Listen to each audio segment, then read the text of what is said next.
Pas telenovelës Pallati 1300 në lagjen 24 maj, një tjetër telenovel vijon të jetë në zonën e ish frigoriferit, në banesat sociale.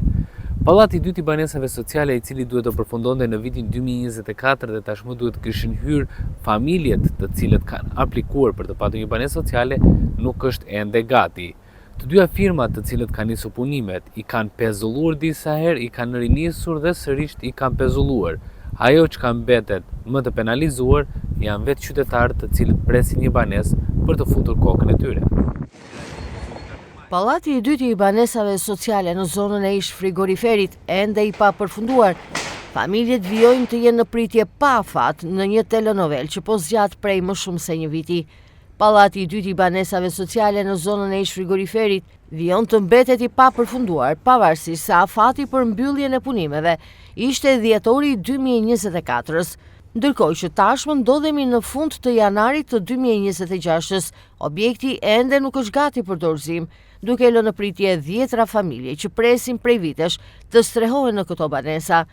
Punimet në këtë pallat kanë nisur dhe janë pezulluar disa herë, ndërsa përgjatë gjithë kësaj periudhe janë ndërnuar edhe firmat zbatuese. 2 kompani, njëra pas tjetrës, kanë marrë përsipër realizimin e projektit, por pa arritur ta çojnë atë deri në përfundim, duke i lënë punimet sërish të ndërprera. Kjo situatë ka krijuar pasiguri të thellë dhe zhgënjim, por edhe padurim tek familjet përfituese, të cilat vazhdojnë të presin pa një zgjidhje konkrete. Ajo që shqetëson edhe më së shumti banorët është mungesa e një afati të ri dhe të qartë për përfundimin e pallatit. Projekti është shndëruar në një projekt të zgjatur e pafund, ku premtimet dhe rinisjet e punimeve nuk janë shoqëruar as me rezultate konkrete në terren, por as me sqarim të banorëve të ardhshëm.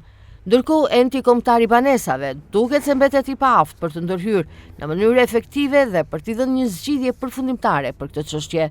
Edhe Bashkia e Vlorës nga ana e saj nuk ka ofruar deri më tani një përgjigje apo plan konkret, duke i lënë në pritje banorët që pritet të përfitojnë nga këto banesa sociale. Për familjet e prekura, shumica e të cilave ndodhen në kushte të vështira ekonomike dhe sociale, kjo vonese pa justifikuar përfaqëson jo vetëm një problem administrativ, por edhe një dramë të përditshme. Ata kërkojnë transparencë, përgjegjësi institucionale dhe mbi të gjitha, një afat real për dorëzimin e banesave që janë premtuar prej kohësh.